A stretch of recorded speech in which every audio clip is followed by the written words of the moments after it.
Olá, tudo bem? Aqui é o professor Igor, de Geografia, professor aí do Colégio Novo Éden. Hoje vamos trabalhar um conteúdo bem interessante, conteúdo de primeiro ano do ensino médio, relevo sul-americano e brasileiro. Então vamos falar um pouquinho da geografia física e da estrutura geológica da América do Sul e também do Brasil. E no final, no penúltimo, antepenúltimo slide, perdão, eu vou fazer um enfoque especial aí para o relevo paranaense, ok? Pessoal, observe essa imagem. Essa imagem, ela é uma paisagem muito comum aqui no Brasil. Você encontra esse tipo de paisagem na região ali do Planalto Central, né, da Chapada Diamantina. É um tipo de planalto. São planaltos nas bordas, observe, são planaltos.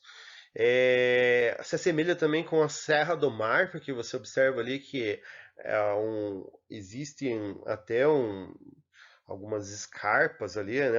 É um tipo de planalto escarpado, seguido por uma leve depressão, ok? Então, são planaltos circundados ou depressões circundadas por planaltos. É um tipo de relevo muito comum aqui no Brasil. Perfil do relevo sul-americano. Então, no leste, desde a costa do Atlântico, situa-se uns planaltos de origem geológica bastante antiga. Na região central, interior do continente, predominam os baixos planaltos e planícies formadas por deposições de sedimentos. E ao oeste, eleva-se as cordilheiras de montanhas ou os dobramentos modernos. Então, vamos explicar. Deixa eu ver se no próximo slide aqui eu tenho isso. Vou explicar. Pessoal, observem o perfil. Esse perfil, né, compreende aí duas estruturas geológicas. A de cima representa aí a América do Norte, então é o perfil, né? Você está vendo de lado, assim, o perfil, né, do relevo, ok, em 2D. E na América do Sul é inferior, a imagem inferior, a margem de baixo, então representando aí a América do Sul. Ok, o que vocês notam em comum? A própria formação. Então você vai ter ali planaltos antigos na região, na porção mais oriental, né, a leste. Então, a leste você vai ter o predomínio de planaltos antigos que já estão ali, provavelmente desde o período pré-cambriano, ou já estão sofrendo processos erosivos já há muitos anos, e é por conta disso que perdeu a altitude.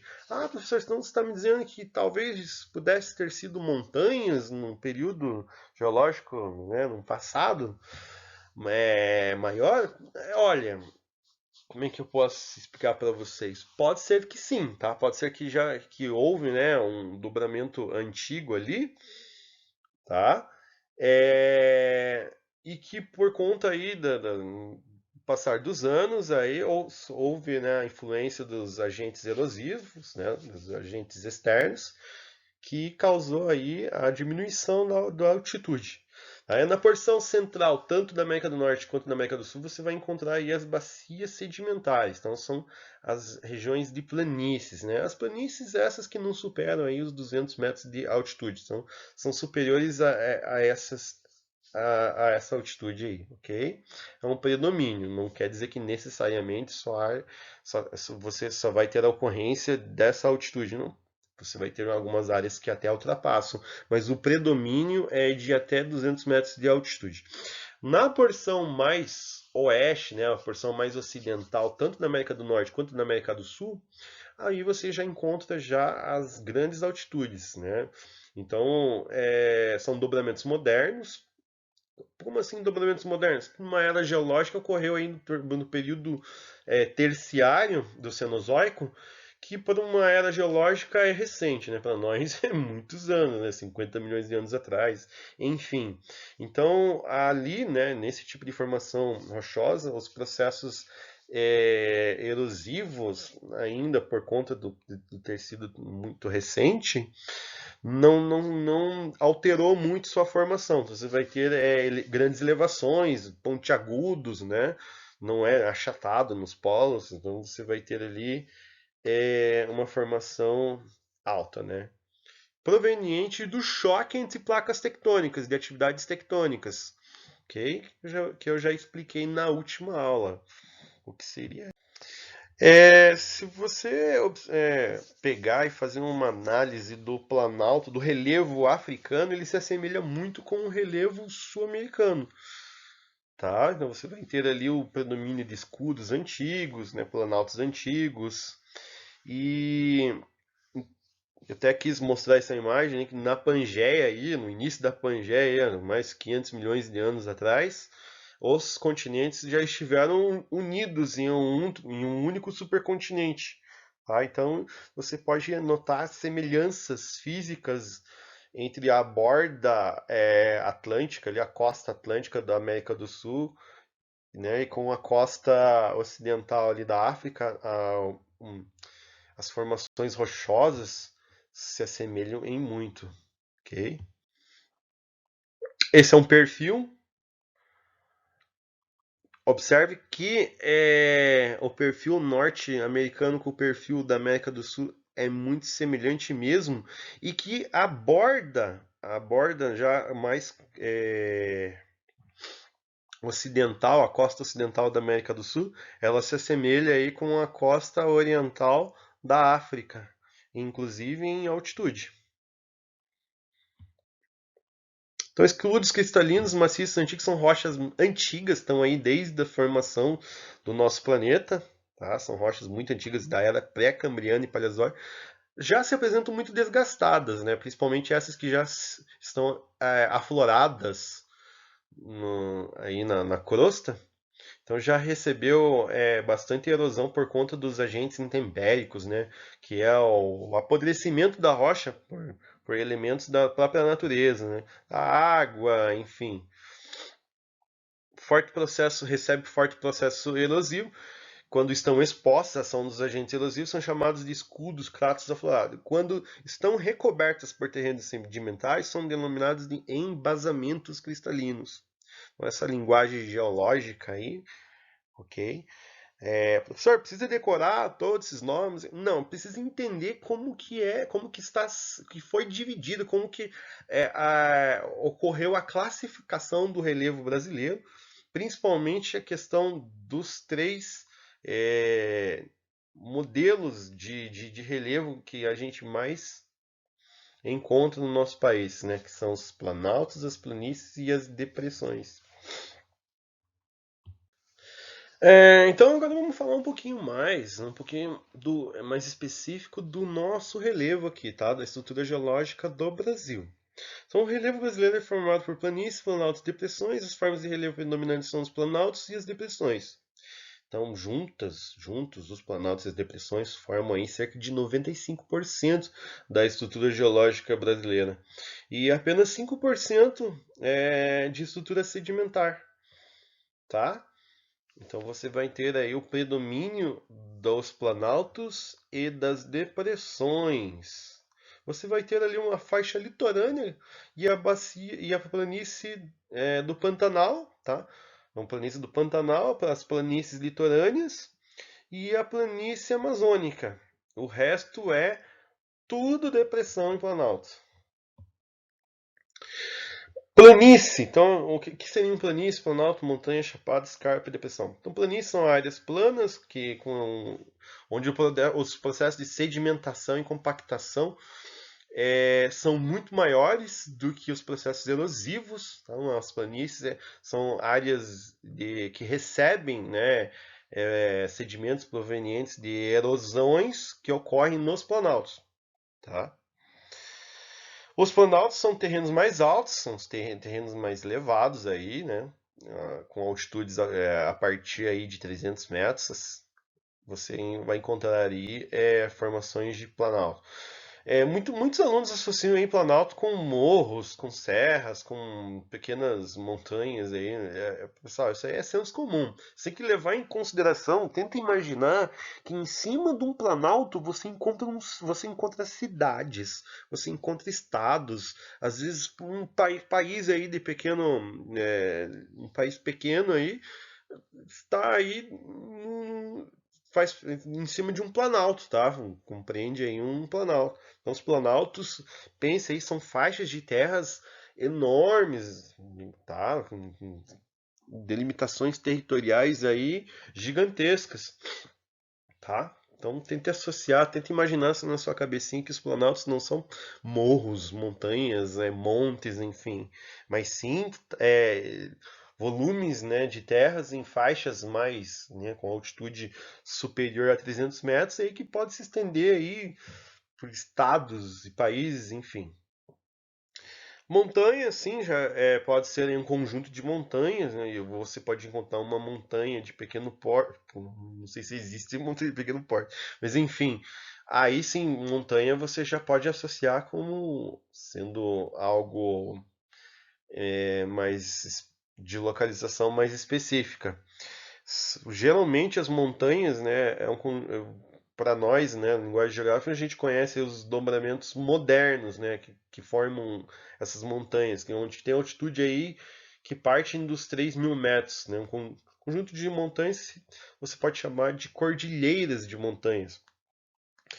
As chapadas é um tipo de planalto onde a base não, o cume, ele é nivelado, ele já sofreu tanto processo erosivo que a parte ali parece uma planície sobre um planalto, tá? Então a gente chama isso de chapadas. Possui uma porção plana na parte superior. Escarpa, então, é essa vertente abrupta que tem ali, praticamente bem oblíquo, né? A escarpa é um tipo de encosta que é muito íngreme, tipo um penhasco mesmo. Geralmente surge nas bordas de planaltos. As depressões, existe a depressão relativa e a depressão absoluta. Depressões são áreas que ficam no entorno dos planaltos, ok? Curitiba, por exemplo, está numa área de uma depressão, dentro de uma bacia sedimentar, ok? Depois eu vou explicar um pouquinho mais. Então, esse daí é um slide, se depois vocês quiserem voltar para dar uma analisada. Características dos relevos, né? Então aí temos três momentos de classificação do nosso relevo.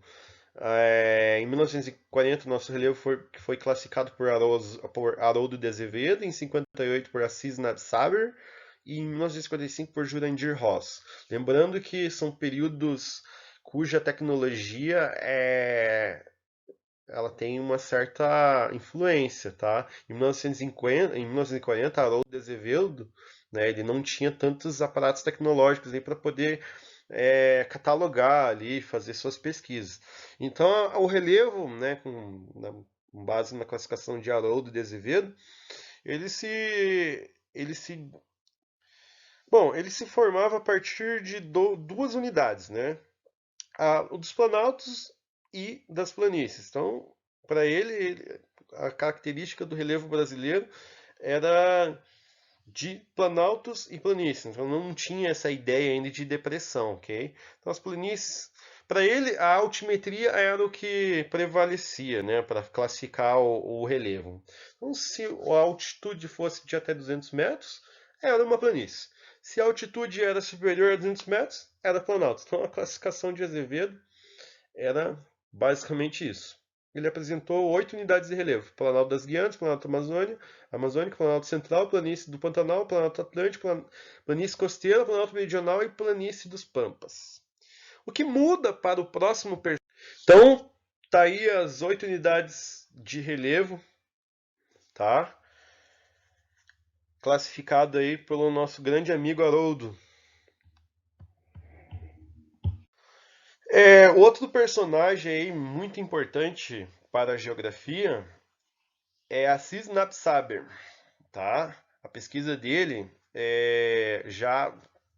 como ele já tem um aparato tecnológico um pouquinho mais avançado, em 1958, ele já pôde fazer uma pesquisa um pouquinho mais abrangente. Ele já classifica o relevo brasileiro em 10 unidades, tá? O que difere da classificação do nosso amigo Haroldo é que você ganha mais dois planaltos. O planalto nordestino, ele se divide em dois. E a planície sul-rio-grandense, essa nomenclatura ela perde valor, né? Não é que perde valor, mas é segundo Assis Nabsaber, ele deixa de ser uma planície e passa a ser classificado como um planalto sul-rio-grandense, ok? A única diferença. Então aqui, ó, nesse mapa você já observa ali o Planalto Uruguaio Rio-Grandense, ok? Essa é a grande diferença. Observe mais ao norte, deixa eu circular aqui usando esse Planalto aqui, ó. Ele se divide em dois. Então é a única grande diferença. Então, em vez de 8 unidades de relevo, agora com o nosso grande Narcis Nabsaber, o nosso relevo passa a ser classificado em 10 unidades. Ok? Aí as unidades de relevo de Narcis Nabsaber. A diferença, tá? Entre um e outro. Então observe que na imagem à direita você já observa que o Planalto Nordestino, né? Ele surge e se divide em dois. E aqui onde seria uma planície, segundo Haroldo Azevedo, para Assis Nabsaber ele torna-se um planalto. É a grande diferença. O resto tá tudo igual. Aí, agora, as coisas mudam. Em 1995, já com fotos aéreas, então ali ó, você tem a cartografia é, com seus recursos e seus aparatos tecnológicos influenciando muito esses estudos, né, da geomorfologia. Você vai ter aí Jurandir Ross classificando o Brasil com 28 unidades de relevo. Puxa, professor, 28 unidades de relevo? Sim. Segundo Jurandir Ross, são 11 unidades de planalto, 11 unidades de depressões e 6 unidades de planície, distribuídas aí pelo território nacional. Quem não vou ler tudo isso aí, depois se vocês quiserem voltar e dar uma lida. Então, os 28 unidades de relevo defendidas aí, classificados pelo nosso grande Jurandir Ross. Estrutura geológica do Brasil, ele é formado por escudos cristalinos, que é aquela rocha mãe, né? A gente chama de escudos cristalinos. Ela é muito dura. São as rochas que estão aí desde o período de formação, né? Proveniente aí de derrame, de extravasamento de basalto. Essas rochas aí representam 36% da formação rochosa aqui no Brasil. Já as estruturas sedimentares constituem 64% da área brasileira. Mas essas são antiguinhas. Então, 64% foram formadas aí nas eras Paleozoica, Mesozoica e Cenozoica. Cenozoica já é um pouco mais recente, né? Mas associada aí a atividades tectônicas, tá? Ou seja, convergência de placas tectônicas. Nas bacias sedimentares você encontra os recursos naturais de origem fóssil. Por exemplo, o petróleo, o carvão e o gás, inclusive, né, proveniente aí de matéria orgânica em decomposição. Já os escudos cristalinos você encontra os minerais metálicos. Isso é rico em minerais metálicos. Ok? Formação de estruturas geológicas. Então, observe aí um perfil, como é que ocorre. Então, são das regiões de altitude maiores, em que os processos erosivos são superiores, e nas regiões de baixa altitude, a compactação e sedimentação do solo supera os processos erosivos. Repetindo. Por que não temos terremotos no Brasil? Então é muito simples, tá? Esse é um tipo de pergunta que cai muito, tá? Em concurso público, em Enem, vestibular. É por esse simples fator aqui. O Brasil está no meio de uma placa tectônica. Então ele está longe dos limites de fogo. Vou pintar aqui os limites de fogo. Os limites de fogo é o choque entre placas tectônicas. Então eu estou pintando de amarelo aqui. ok? Então o Brasil encontra-se relativamente afastado. Ah, então não temos terremotos no Brasil? Temos abalos sísmicos assim diariamente aqui no Brasil, mas eles são irrisórios, né? Irrisórios comparados com limites de fogo, né? Com áreas de limites de placas tectônicas, onde as atividades tectônicas são muito maiores. Então, os abalos sísmicos você consegue sentir muito mais do que numa região afastada, né? Que é o caso do Brasil. Então, o Brasil está bem afastado. Não que não houve, né? Tremores de terra, já foi registrado nos sismógrafos atividades sísmicas aqui no Brasil. Já teve tremores de terra, mas nada assim que pudesse causar danos e prejuízos materiais, como os que ocorrem na Indonésia, no Japão, que são regiões de limites de placas tectônicas. Até coloquei um slide para vocês verem o que seria o anel de fogo, o ciclo de fogo. Então é o limite, é onde estão, né, situados esses países próximos dessas linhas vermelhas. Nos países que estão próximos dessas linhas vermelhas, tem o seu relevo instável. Tá? O Brasil ele está aqui, né? Então ele está distante, está localizado nesse ponto que ele está distante dessas linhas vermelhas, que nos dá uma estabilidade tectônica.